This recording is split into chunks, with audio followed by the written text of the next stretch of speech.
Hello दोस्तों, कैसे हो आप सब लोग। आज हम एक बहुत इम्पोर्टेंट टॉपिक के ऊपर डिस्कशन करेंगे जिसका हिंदी भाषा में एक महत्वपूर्ण स्थान है। और हिंदी में जो व्याकरण वाला जो पार्ट है उसके अंदर एक इम्पोर्टेंट पार्ट इसका रहता है और लगभग हर कंपटीशन एग्ज़ाम में इससे 2 या 3 क्वेश्चन ज़रूर पूछे जाते हैं।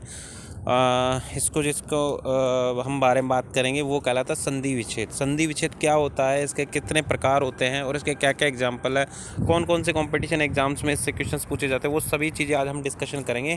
तो वीडियो थोड़ा सा लंबा होगा और इसको 2 या 3 पार्ट्स के अंदर हम कंप्लीट करने की कोशिश करेंगे ताकि किसी प्रकार की बोरिंग नहीं हो और आपका जो टॉपिक्स है, आपके जो सिलेबस है वो कंप्लीट टाइम पे हो जाए ताकि आप इससे आने वाले हर प्रकार के क्वेश्चंस का आप आंसर दे सको। तो आइए डिस्कशन करते हैं इसको। संधि विच्छेद होता क्या है, सबसे पहले ये देखते हैं। तो संधि विच्छेद क्या होता है कि जैसे दो वर्ण का जब आपस में मिलन किया जाता है या उसको तोड़ा जाता है तो उससे एक विकार उत्पन्न होता है, तो उस विकार को ही संधि विच्छेद कहा जाता है। अब विकार क्या होता है बेसिकली, जैसे हम एक सिंपल सा एग्जांपल है विद्यालय का। तो विद्यालय का जब संधि विच्छेद किया जाएगा तो वो होता है विद्या प्लस आलय।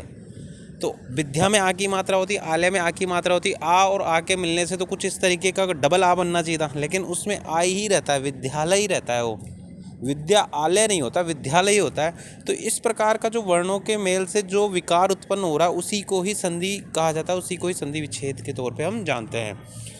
तो ये इसकी सामान्य से एक डेफिनेशन होती है। निकटवर्ती वर्णों के परस्पर मेल से उत्पन्न परिवर्तन को संधि कहते हैं। वर्णों में संधि करने पर, अब इसमें 3 प्रकार की संधियाँ होती है। स्वर संधि होती है, व्यंजन संधि होती है और विसर्ग में परिवर्तन जो आता है उस तीसरी प्रकार होती है विसर्ग संधि जो होती है।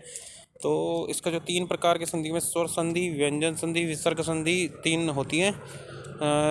और जो संधि होती है वो बेसिकली 2 शब्दों से मिलकर बनी होती है। सम प्लस धी, जिसका अर्थ होता है मिलना। सम प्लस धी समान, सम से समानता और धी यानी होता है मिलना, अर्थात मिलन उनका होना। तो इसको हम संधि के तौर पे जाते हैं। सम प्लस धी इसका संधि विच्छेद होता है संधि का। तो हिंदी भाषा में संधि के द्वारा पूरे शब्दों को लिखने की परंपरा नहीं होती। जब 2 शब्द मिलते हैं तो पहले शब्द की अंतिम ध्वनि और दूसरे शब्द की पहली ध्वनि आपस में मिलाकर जो परिवर्तन आता है उसी को ही हम कहते हैं संधि। अर्थात संधि किसी दिए गए शब्दों को अलग अलग करके पहले की तरह करना ही संधि विच्छेद कहलाता है। जो आपस में मिलकर वो तीसरा शब्द बनाती हैं तब वो जो परिवर्तन आता है उसी को ही संधि कहते हैं। तो कुल मिलाकर बात यह है कि जब 2 वर्णों को मिलाया जाता है तो उससे जो तीसरा वर्ण बनता है वो तीसरे वर्ण एक तरीके से विकार के कारण उत्पन्न होता है और इसी विकार को ही संधि कहा जाता है। यदि ये विकार उत्पन्न नहीं हो रहा है तो ये संधि नहीं होगी। जैसे मान लो कोई शब्द है, जैसे सपोज करो कोई शब्द है, जैसे समय एक शब्द है। अब समय को हम यदि संधि विच्छेद करना चाहे, सम प्लस यह करना चाहे, तो सम प्लस यह जो होगा वो संयोजन होगा, ना कि संधि होगी। संधि में वर्णों के मेल से एक विकार उत्पन्न होता ही होता है, अवश्यंभावी होता है, और उसी उत्पन्न विकार को ही संधि कहा जाता है। तो उम्मीद करता हूँ आपको ज़रूर समझ में आया होगा। अब हम देखते हैं कि इसके कुछ एग्जाम्पल से हम इसको समझने की कोशिश करते हैं। आज हम देखेंगे इसको कुछ एग्जाम्पल है, जैसे अल्पायु है। अब अल्पायु के अंदर क्या होगा, जो दीर्घ संधि का इसका उदाहरण होता है अल्प प्लस आयु। तो अल्पायु का क्या एग्जाम्पल होगा, अल्प प्लस आयु इसका सामान्य एग्जाम्पल होगा। और जैसे अनावृष्टि होगी, अन प्लस आवृष्टि हो गई। अत्यधिक होगा, अति प्लस अधिक होगा, यण संधि का ये उदाहरण है। अभिलेखेश्वर होगा, अभि प्लस ईश्वर, ई प्लस ई मिल करके अखिलेश्वर बना रहा है।